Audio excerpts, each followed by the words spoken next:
কারা কিভাবে আমাদের এত অসহায় করে দিল। আমরা তিনটে মানুষ, বাবা ছাড়া বড্ড অসহায়। আমি এর বিচার চাই যে কারা কিভাবে আমার বাবারে ধরে নিয়ে গেছে। প্রিয় দর্শক, একজন হিন্দু গরিব ব্যবসায়ী গত 18ই অক্টোবর নিখোঁজ হয়েছেন। অদ্যাবধি তার কোনো খোঁজ পাওয়া যাচ্ছে না। হ্যাঁ প্রিয় দর্শক, খুলনা জেলার দাপক থানার বাণীশান্তা ইউনিয়নের উত্তর বাণীশান্তা গ্রামের হরেন্দ্রনাথ বিশ্বাস, তিনি একজন ক্ষুদ্র ছোট একটি চায়ের দোকানের মালিক। তিনি 18ই অক্টোবর রাতের খাবার খেয়ে বাড়ি থেকে বেরিয়েছেন। অদ্যাবধি তার কোনো খোঁজ পাওয়া যাচ্ছে না। তার পরিবার তার খোঁজ চাচ্ছে। গিয়েছিলেন, শরণাপন্ন হয়েছিলেন প্রশাসনের, থানা থেকে আজও পর্যন্ত তার কোনো খোঁজ মিলিয়ে দেওয়া হয়নি, কিংবা থানা থেকে তারা এখনও পর্যন্ত তার খোঁজ জানাতে পারেনি। প্রিয় দর্শক, আমার এই ভিডিওটি যদি কেউ খুলনা অঞ্চলের দেখে থাকেন কিংবা সারা বাংলাদেশের সনাতনীদের বলবো এই ভিডিওটি বেশি বেশি শেয়ার করে দিবেন। প্রিয় দর্শক, শুনে নেই ভুক্তভোগীদের মুখ থেকে যে ঘটনাটি কি ঘটেছিল, এবং সেখানে শ্রী গোপীনাথ ব্রহ্মচারী তিনি স্বয়ং উপস্থিত হয়েছিলেন এবং তার সাথে তাদের পরিবারের কথোপকথন হয়েছে। আপনারা শুনুন। জয় নিতাই, জয় গৌর হরি বল। আজ আমি একটা ব্যাপারে দুটো কথা বলার জন্য আসছি, সমস্ত বিশ্বের সনাতনী জাতিকে অবগত করাবার জন্য। 5ই আগস্টের পরে বাংলাদেশের বিভিন্ন জায়গায় সনাতনীদের নির্যাতন এবং নিপীড়ন, হুমকি ধামকি অনেক কিছু হয়েছে। আজ অবধি পর্যন্ত সনাতনীদের নির্যাতন বন্ধ হয়নি।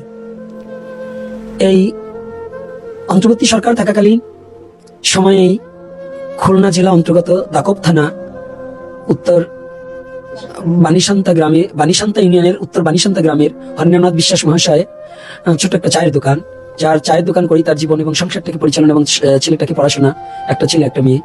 আজকে দীর্ঘ 18ই অক্টোবর, গত 18ই অক্টোবর থেকে রাতে খাবারের পরে তিনি দোকানের উদ্দেশ্যে রওনা দেন। রওনা দেওয়ার পরে তাকে আর তার পরের দিনকে খুঁজে পাওয়া যায় না। এই অবধি থানায় জিডি করা হয়েছে। জিডি করার পরেও সারা থানা থেকে তার মেয়ে এবং তার পরিবারবর্গ দৌড়াদৌড়ি করে, থানা থেকেও তাদের কোনো সুরাহা, এবং আজ পর্যন্ত তার লাস্ট সে বেঁচে আছে কি না মরে গেছে, কিংবা সে কোনো অবস্থায় আছে। যদি মরে যাওয়া থাকে কিংবা তাকে যদি কেউ মেরে ফেলা হয়, তবে তো তার লাশটা তো চিহ্নিত করা হবে, লাশটা পর্যন্ত। এবং কোনো থানা থেকে এই পর্যন্ত কোনো পদক্ষেপ নেওয়া হয়নি। শুধু তারা গেলে, তার পরিবারবর্গ গেলে শুধু সান্ত্বনা দেন আর বলে হ্যাঁ দেখছি। কিন্তু বাংলাদেশের যে এই যে অবস্থা, সনাতনীদের প্রতি যে নিপীড়ন, গুম, হত্যা দিনের দিন বেড়েই চলছে। এবং আমি সমস্ত সনাতনী নয়, সমস্ত মানব জাতির কাছে কথাটা তুলে ধরছি, এভাবে চলবে আর কতকাল চলবে, আর কতদিন চলবে এভাবে সনাতনীদের হত্যা, গুম, নিপীড়ন, হুমকি ধামকি দিয়ে আর কতকাল এভাবে চলবে? আসুন আমরা একটু তার পরিবারবর্গ, তার নিজের কন্যার কাছ থেকে আর একটু শুনে আসি যে এটা কতটুকু সত্য কিংবা মিথ্যা। তার নিজ মুখে তার পিতার কথা বলুক। আপনার পিতা কত তারিখে? 18ই অক্টোবর রাত্রে 9টা 9:30টার সময় ভাত খেয়ে দোকানে গেছিল। দোকানেই থাকতো। সকাল থেকে আমরা দোকান বন্ধ পাচ্ছি, আর সেখান থেকে এই পর্যন্ত তার কোনো খোঁজ পাচ্ছি না। আপনি থানায় গিয়েছিলেন? হ্যাঁ গেছিলাম, থানায় জিডি করা আছে। দাদা বলতেছে আমরা দেখতেছি, কোনো তথ্য পাচ্ছে না তারা, তাই যে আমরা চেষ্টা করতেছি। এই ব্যাপারে কি আপনাদের গ্রাম এবং চেয়ারম্যান যারা আছে তাদের কাছে কি দৌড়াদৌড়ি করেছে? হ্যাঁ। তারা কি বলেছে?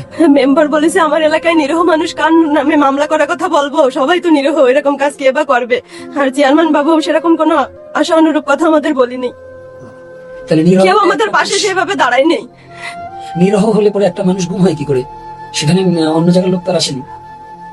যদি নিরীহ সে মনে করে, তাহলে এই মানুষটা গুম হয়ে গেল, এই ব্যাপারে কেউ কোনো পদক্ষেপ নেয়নি? না, আমাদের পাশে কেউ দাঁড়ায় নেই, না গ্রামের মানুষ না অন্য কোনো মানুষ। আমরা যতবার যাদের কাছে গেছি যে আমার বাবা কোথায় আছে, একটু সাহায্য করেন, আমরা দুটো ভাই বোন তো কারো চিনি না, আপনারা তো সবাইটা চেনেন বা মেশেন, আমাদের একটু সাহায্য করেন, কিন্তু কেউ আমাদের পাশে দাঁড়ায়নি। আপনি কি মনে করেন এর পিছনে কি কোনো বড় চক্র থাকতে পারে কিনা? মনে তো হয় এর পিছনে বড় কোনো চক্র আছে, তা না হলে 5টা মাস কেটে গেল আমরা কোনো তথ্য পাইনি। আচ্ছা, আপনার বাবার সাথে কি কোনো বিরোধ কারো ছিল? আমাদের জানা মতে সেরকম ছিল না, কিন্তু একটু জায়গা জমি বিষয় নিয়ে সেদিন রাত্রে গ্যাঞ্জাম হয়েছিল। কোন দিন? যেদিন আপনার বাবা? সেই 18ই অক্টোবর সন্ধ্যার সময়, সন্ধ্যা 7টার দিকে একটু ঝগড়া হয়েছিল আমার পাশের শরীকি জ্যাঠার সাথে। সেই ঝগড়ায় সে এমন একটা কথা বলিল যে তোমারে দেখে নেবো। আমার বাবার এসে বলেছে যে তোরা 24 ঘন্টার মধ্যে দেখে নেবো, কিন্তু এখন বলতেছে যে আমরা তো ভাই ভাই ঝগড়া করেই থাকি, আমরা তার কিছু করিনি। জানি না, একমাত্র ঠাকুরই জানে কি হয়েছে। যাক, আপনারা শুনতে পেলেন। এই আপনার বাবার এই বিচারটা কি আপনি চান কিনা? হ্যাঁ চাই। কারা কিভাবে আমাদের এত অসহায় করে দিল? আমরা 3টে মানুষ, বাবা ছাড়া বড্ড অসহায়। আমি এর বিচার চাই যে কারা কিভাবে আমার বাবারে ধরে নিয়ে গেছে বা কি করেছে, আমরা এর বিচার চাই। আজকে দেখুন, সমস্ত দেশবাসী জেনে যান যে এর পিছনে কে এবং কারা আছে, তাদের সঠিক বিচারটা এবং এর পিতার লাশটাও যদি মৃত্যু হয়ে থাকে কিন্তু লাশটাও যেন খুঁজে পায়, কিংবা কারা মেরেছে এই তদন্তটা করে থানায় ওসি সাহেব এবং সমস্ত কিছু যেন এটা পায়।